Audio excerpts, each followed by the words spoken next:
Hello மனசாட்சியன்ஸ், மனசாட்சிடா. நான் இந்த வீடியோவில் என்ன பற்றி பார்க்க போகிறோன்னா, இன்றைக்கி நம்ம goat of the director Lokesh Kanagaraj அண்ணன் ஐயா அண்ணனோட பர்த்டே.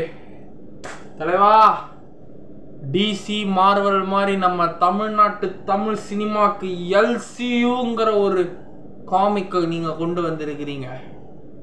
விக்ரம், லியோ, மாஸ்டர், கைதி, மாநகரம், 5 படம். மாநகரம் திரும்பி பார்க்க வச்சார். மாஸ்டர் எங்கேயோ போயிடுச்சு. கைதி திரும்ப திரும்ப பார்க்க வச்சார். விக்ரம் உலகத்தையே பார்க்க வச்சிட்டார். லியோ குளோபையே பார்க்க வச்சிட்டார். எல்லாம் ஒண்ணுதான். ஸோ இது நான் சொல்லலை, தளபதி சொன்ன டைலாக் தான். அதுதான் லியோவோட சக்ஸஸ் ஸ்பீக்கில் சொல்லியிருப்பார் இந்த டைலாக்கு. அதுதான். ஸோ லோகேஷன்னா ஹாப்பி பர்த்டேண்ணா. உங்களை மாதிரி டேரக்டர்ஸை தான் நான் தமிழ்நாடு இண்டஸ்ட்ரி தேடிட்டு இருக்குது. நான் கிடைச்ச பொக்கிஷம் நீங்கள். அந்த ட்ரக்கால சொசைட்டி நம்ம நாடு எப்படி அழியுதுன்னு ஒவ்வொரு 3 படத்துலையும் காட்டியிருப்பார். மாஸ்டர், கைதி, விக்ரம், அப்புறம் லியோ 4 படம். மாநகரம் நான் பாதி தான் பார்த்தேன், இன்னும் ஃபுல் படம் பார்க்கல. இந்த 4 படம் எனக்கு ரொம்ப ஃபேவரட்.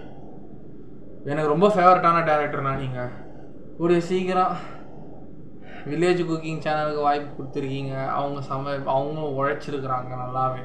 இர்ஃபான் சார் அண்ணனுக்கும் வாய்ப்பு கொடுத்துருக்கீங்க. ஆனால் அவர் எந்த படத்தில் நடிச்சார்? லியோவில் நாங்கள் நடிச்சிருப்பார், ரொம்ப எதிர்பார்த்தோம். ஆனால் அவர் லியோவில் இல்லை. உங்கள் படத்தில் நடிக்கணும்னு ஒரு ஆசை நான் மனசில் தோன்றதை உங்ககிட்ட சொல்கிறேன். எனக்கு சின்ன ரோல் கிடைச்சாலும் பரவாயில்லண்ணா, நான் பெருசாலாம் ஆசைப்பட மாட்டேண்ணா. காசுக்காகலாம் வேணாண்ணா. நான் என்னோடய டேலண்ட்டை நான் சினிமாவில் ப்ரூவ் பண்ணலாம். அது காசு வரட்டும், அதுக்கப்புறம் வரட்டும். நான் ஃபஸ்ட்டு என் டேலண்ட்டை ப்ரூவ் பண்ணலாம்ண்ணா. அதாண்ணா, உங்கள் படத்தில் நடிக்கணும்னு ரொம்ப ஆசை. சின்ன ரோல் இப்படி உங்கள் சைடில் இப்படி நான் இப்படி வந்துட்டு போனால் கூட எனக்கு அது திருப்தி தான்ண்ணா. சரி, நீங்கள் அதெல்லாம் பார்ப்பீங்களா? அதெல்லாம் யார் ரீச் பண்ணுவாங்கன்னு எனக்கு தெரில. எனக்கு உங்களை ரொம்ப பிடிக்கும் எல்சி. உங்கள் படத்தில் எதனா ஒரு வாய்ப்பு கிடைக்கணும்னு ஆசை.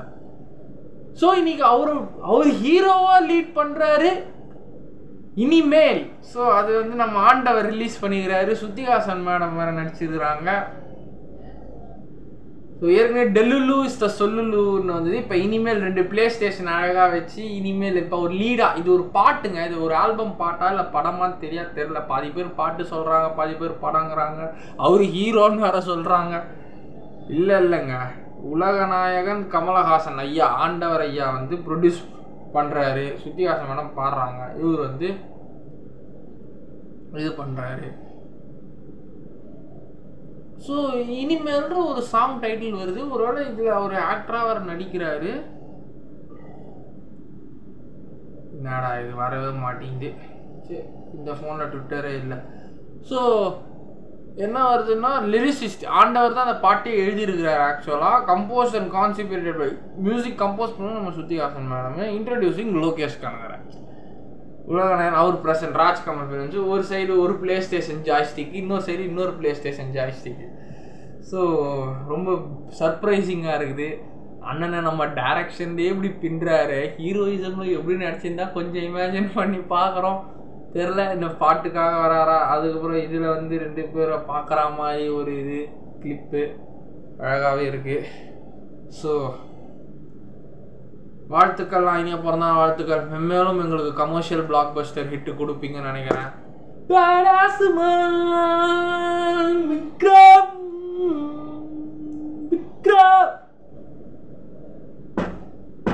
விக்ரம் விக்ரம் விக்ரம் விக்ரம்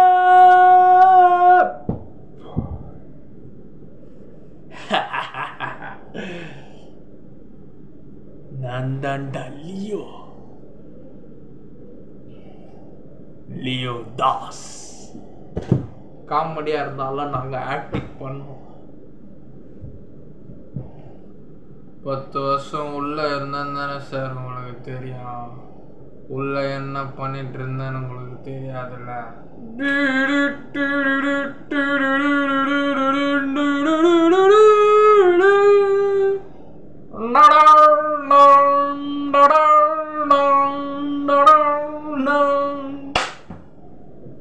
Woo! பாட்டதில் நல்லாயிருக்கும். விக்ரம் படம் எனக்கு ரொம்ப ஃபேவரட் ஆகுதுல்ல. விக்ரம் இந்த ரோலெக்ஸ் கதாபாத்திரம் blast. No! Rolex! It's all right! It's all right!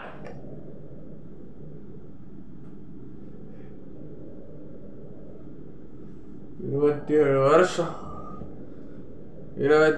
வருஷம் ஆச்சுடா.